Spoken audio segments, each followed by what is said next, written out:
ইফতার করার সাথে সাথে ভাত খেতে একদমই ভালো লাগে না। তাই আজকে আমি বানিয়েছিলাম সুন্দর মশালা পাস্তা, একদম ঘরোয়া কিছু উপকরণ দিয়ে।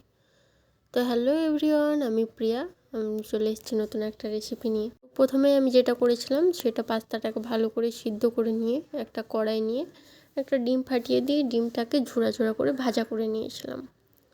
ডিমটা ঝুড়া ঝুড়া ভাজা হওয়ার পর আমি পাশেই ঢেলে রেখেছিলাম সেম কড়াইয়ে আমি হালকা একটু তেল দিয়ে তাতে পেঁয়াজ লঙ্কা কুচিটা দিয়ে হালকা পেঁয়াজের কালারটা হালকা একটু চেঞ্জ হয়ে আসার পর এখানে আমি দিয়েছিলাম হলুদ গুঁড়ো, হালকা একটু মরিচ গুঁড়ো, আর তারপর একটু নাড়াচাড়া করে নেওয়ার পর সেদ্ধ করা পাস্তাটা দিয়ে দিয়েছিলাম। তো পাস্তাটা দেওয়ার পর হালকা একটু নাড়াচাড়া করে নিয়েছিলাম যাতে করে মশলার সঙ্গে ভালোভাবে মিক্স হয়ে যায়। তারপর এখানে আমি অ্যাড করেছিলাম সয়া সস। তারপর আবার 1 মিনিট মতো নাড়াচাড়া করে নামিয়ে নিয়েছিলাম। তো কেমন লাগলো জানিও আজকের পাস্তার রেসিপিটা। একদম সিম্পলভাবে ঘরোয়া উপায়ে রান্না করে নিতে পারো তোমরাও। তো চলো টাটা, আজকের মতো এ পর্যন্তই।